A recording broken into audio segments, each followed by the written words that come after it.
Hi friends, இன்றைக்கி என்ன பார்க்க போகிறோம் அப்படின்னு பார்த்தீங்கன்னா, கொங்கு ஸ்டைலில் சிக்கன் தண்ணி குழம்பு வறுவலும் தான் எப்படி செய்யுதுன்னு பார்க்கலாம் வாங்க. அதுக்கு நான் ஃபஸ்ட்டு வந்து குக்கரில் சிக்கன் வந்து வேக வச்சுக்கலாம் அப்படின்னு சொல்லிட்டு குக்கர் வந்து அடுப்பில் வச்சாச்சு. ஒரு 4 டேபிள் ஸ்பூன் அளவுக்கு எண்ணெய் ஆட் பண்ணிக்கோங்க. இதில் எது நம்ம வந்து குழம்பும் ரெடி பண்ண போகிறோம் அப்படிங்கிறனால கொஞ்சம் எண்ணெய் மட்டும் சேர்த்துருக்கட்டும். எண்ணெய் சூடானதுக்கப்புறம் கடுகு சேர்த்துக்கோங்க. கடுகு, கருகாப்பில் நல்லா பொரிஞ்சதுக்கப்புறமா காரத்துக்காக ஒரு 3 வரமிளகாய் வந்து ஆட் பண்ணியிருக்கேன். சிக்கன் வந்து இப்போ நல்லா உப்பு மஞ்சத்தூள் போட்டு நல்லா க்ளீன் பண்ணதுக்கப்புறம் அது வந்து உள்ளே போட்டாச்சு. நான் வந்து பெங்களூரில் பிராய்லர் கோழி தான் கிடைக்குன்னு சொல்லி பிராய்லர் கோழி எடுத்திருக்கேன். நீங்கள் நாட்டுக்கோழி எடுத்தாலும் இதே மாதிரி ட்ரை பண்ணுங்கள், சூப்பராக இருக்கும். சிக்கன் வந்து உள்ளே போட்டு அப்போ நமக்கு தேவையான அளவுக்கு உப்பு தண்ணி மட்டும் ஆட் பண்ண போகிறோம், வேறு எதுவுமே இல்லை. உப்பு சேர்த்துட்டு நல்லா மிக்ஸ் பண்ணி விட்டுருங்க.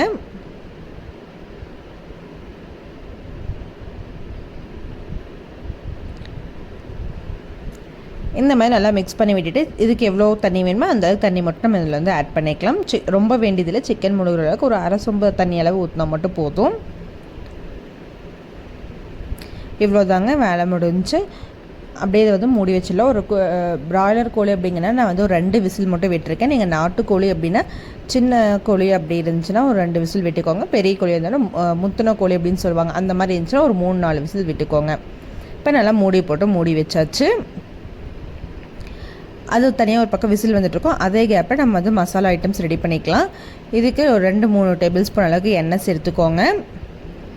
இதில் வந்து நான் வந்து இப்போ உங்கள் வீட்டில் வந்து சிக்கன் மசாலா இருந்துச்சு அப்படின்னா அது போட்டுக்கோங்க. அதாவது அரைச்சி வச்சது மல்லி, சீரகம், மிளகாய், கருகாப்பில், மஞ்சள், இந்த மாதிரி நிறைய ஐட்டம்ஸ் போட்டு வறுத்து வச்சுருப்பாங்க. அந்த மசாலா இருந்தால் போட்டுக்கோங்க. இல்லைன்னா நான் வந்து பார்த்திங்கன்னா கடுகு, மல்லி, சீரகம், மிளகாய், கருகாப்பில், மிளகு இந்த 4மே போட்டு வறுத்து இது பண்ணிக்கோங்க.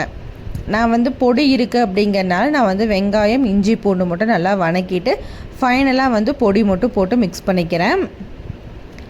எங்கள் ஊர் சைடு வந்து பார்த்திங்கன்னா பொடி வந்து ரெடியாக வந்து எப்போவுமே வந்து ரெடி பண்ணி வச்சுருப்போம், ரெடிமேடாக வச்சுருப்போம். அப்படிங்கிறனால நாங்கள் வந்து அதை தான் யூஸ் பண்ணலான்னு சொல்லிட்டு அதை தான் வச்சுருந்தேன். வெங்காயம் நல்லா கண்ணாடி பதம் வரட்டும்னு சொல்லுவாங்க, அந்தளவுக்கு நல்லா வந்து வெங்காயம் வந்து நல்லா வணங்கட்டும். பாருங்கள், இப்போவே கொஞ்சம் கலர் சேஞ்ச் ஆகிருக்குது, இன்னுமே நல்லா கலர் சேஞ்ச் ஆகட்டும். பாருங்கள், இந்த மாதிரி நல்லா கலர் சேஞ்ச் ஆகட்டும். அப்போ தான் வெங்காயத்தில் எந்த ஒரு பச்சை வாசமே இருக்காது. ஸோ இந்த அளவுக்கு நல்லா வணங்கட்டும் வெங்காயம். பாருங்கள், வெங்காயம் நல்லா வணங்கிருச்சு. அந்த மசால் வந்து பார்த்திங்கன்னா நம்ம ஊர் சைடில் வந்து பார்த்திங்கன்னா ஏதாவது ஃபங்க்ஷன் டைமில் ஏதாவது அரைச்சி வச்சுருப்போம், அதுதான் வந்து நாங்கள் யூஸ் பண்ணிகிட்ருப்போம். இல்லை ஆள் வர சொல்லி அரைச்சி கொடுக்க சொல்லி வாங்கிக்குவோம் நாங்கள் அம்மா வீட்டில் எல்லாமே. இப்போ வந்து லாஸ்ட்டாக பாப்பா தம்பி காது ஃபங்க்ஷனில் அரைச்ச மசாலா இருந்துச்சு, சரி அதையே யூஸ் பண்ணிக்கலாம் அப்படின்னு சொல்லிட்டு அதான் யூஸ் பண்ணுறேன். அது இல்லை அப்படின்னா நீங்கள் வந்து மல்லி, சீரகம், மிளகு, மிளகாய், கருகாப்பில், இது 5மே வந்து எண்ணெய் ஊற்றாமல் சும்மா நார்மலாக வறுத்துட்டு அதை வந்து ஆற வச்சு நல்லா அரைச்சி அதை பவுட்ரு பண்ணி இந்த டைமில் சேர்த்துக்கோங்க. 2மே வந்து வெங்காயம் நல்லா வணங்கினதுக்கப்புறம் இந்த டைமில் தான் அந்த பவுட்ரு வந்து நம்ம ஆட் பண்ண போகிறோம். நான் அரைச்சி வச்சுருக்கேன் அப்படிங்கன்னா நான் வந்து 8 ஸ்பூன் வந்து இந்த ஸ்பூனில் வந்து ஆட் பண்ணியிருக்கேன். ஸ்பூன் ரொம்பவே சின்னது அப்படிங்கன்னா 8 ஸ்பூன் ஆட் பண்ணிக்க, கொஞ்சம் நல்லா காரசாரமாக இருக்கட்டும் அப்படிங்கிறனால.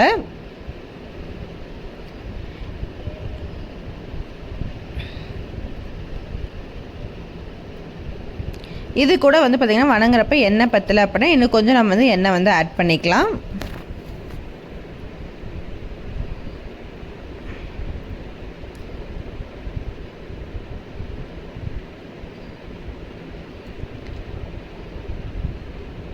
இப்போ நான் இன்னும் கொஞ்சமே வந்து எண்ணெய் வந்து பார்த்திங்கன்னா ஆட் பண்ணிக்கிட்டேன். ஏன்னா பொடி வந்து பார்த்திங்கன்னா நல்லா எண்ணெயில் வந்து வணங்கினா தான் கரெக்டாக இருக்கும். பொடியில் வந்து பார்த்திங்கன்னா எந்த ஒரு பச்சை வாசமுமே இருக்காது. ஏன்னா பொடி வந்து நல்லா வெங்காயத்தில் ஒட்டினா தான் காரமெல்லாம் நல்லா இறங்கும். டேஸ்ட்டு வந்து பார்த்திங்கன்னா அப்போ தான் சூப்பராக இருக்கும். சரின்னு சொல்லிட்டு நான் கொஞ்சம் எண்ணெய் வந்து அதிகமாகவே ஆட் பண்ணிட்டேன். இப்போ இதை வந்து நம்ம நல்லா ஆற வச்சு எடுத்துக்கலாம். இவ்வளோதாங்க, இதில் பெருசாக எந்த வேலையும் இல்லை. பொடி எல்லாமே நல்லா வெங்காயத்தில் வந்து ஒட்டி வந்துருச்சு. இப்போ நம்ம வந்து ஸ்டவ் ஆஃப் பண்ணி நல்லா ஆற வச்சுக்கலாம். இது நல்லா ஆறினதுக்கப்புறம் அப்படியே ஒரு மிக்ஸி ஜாரில் மாற்றி அரைச்சி எடுத்துக்கோங்க. தண்ணியுமே வந்து பார்த்திங்கன்னா நம்ம எதில் வணக்கி இருக்கோமோ அதில் இருக்கிற மசாலா ஐட்டம்ஸ் எல்லாமே க்ளீன் பண்ணி அதில் ஊற்றிடுங்க, அப்போ தான் தண்ணி நல்லா இருக்கும். ஏன்னா எண்ணெய் எல்லாமே பார்த்திங்கன்னா அதிலே போயிடும் அப்படிங்கிறனால நான் வந்து இதில் இது மாதிரி அரைச்சி ஊற்றிருக்கேன். நல்லா ஃபைன் பேஸ்ட்டு அரைச்சாச்சு. சிக்கனும் வந்து பார்த்திங்கன்னா சூப்பராக வெந்துருச்சு பாருங்கள். இதில் வந்து பார்த்திங்கன்னா ஆல்ரெடி இவ்வளோ தண்ணி இருக்குது. அது கூட வந்து நம்ம அரைச்சதையும் உள்ளே ஊற்றி கொதிக்க வச்சுக்கலாம். பாருங்கள், சிக்கன் சூப்பராக வெந்துருச்சு.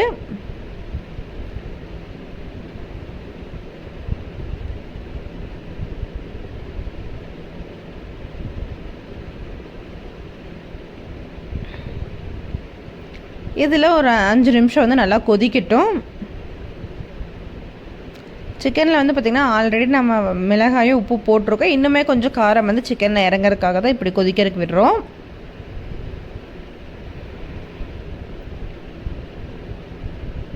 இது நல்லா கொதிக்கட்டும். இது கூட வந்து பார்த்திங்கன்னா உப்பை வந்து செக் பண்ணிக்கோங்க. உப்பு பத்தலை அப்படின்னா இன்னும் கொஞ்சமே நம்ம வந்து உப்பு ஆட் பண்ணிக்கலாம். நான் வந்து திருப்பி ஒரு டேபிள் ஸ்பூன் அளவுக்கு உப்பு வந்து ஆட் பண்ணியிருக்கேன். சிக்கன் தண்ணி குழம்புல வந்து பார்த்திங்கன்னா உப்பு கொஞ்சம் தூக்கலாக, அதாவது சாப்பிட்றப்போ அவ்வளோ டேஸ்ட் சூப்பராக இருக்கும். பாருங்கள், சிக்கன் வந்து குழம்பு வந்து சூப்பராக ரெடி ஆயிருச்சு. இப்போ இந்த ஸ்டேஜில் வந்து பார்த்திங்கன்னா நம்ம வந்து அடுப்பு ஆஃப் பண்ணிடலாம். மல்லித்தலை தூவி இறக்கிடுங்க.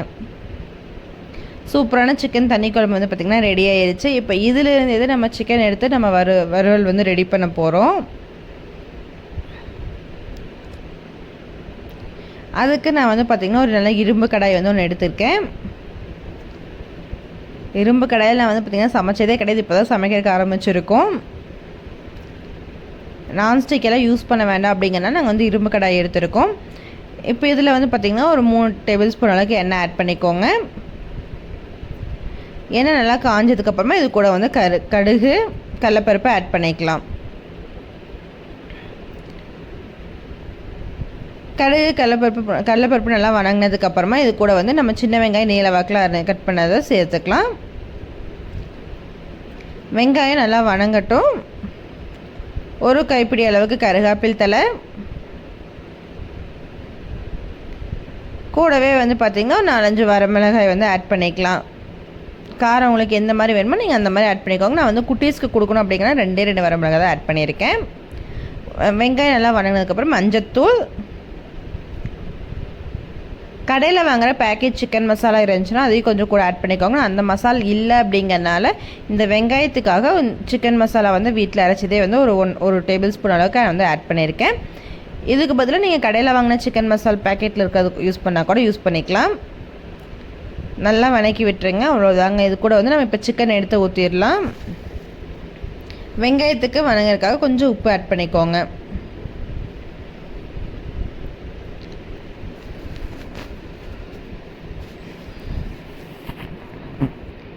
இது கூட குழம்புல இருக்கிற சிக்கன் வந்து நம்ம எடுத்து உள்ளே போட்டுடலாம். குழம்பு தண்ணி இல்லாமல் வெறும் சிக்கன் மட்டும் பார்த்திங்கன்னா எடுத்து போடுவோம். கொஞ்சம் இந்த குழம்பு தண்ணி வரும், அதனால் சுண்டி வரப்போ டேஸ்ட் வந்து சூப்பராக இருக்கும். இந்த மாதிரி 4 பெரட்டுனா போதுங்க, சூப்பரான சிக்கன் வறுவல் வந்து ரெடி ஆயிரும்.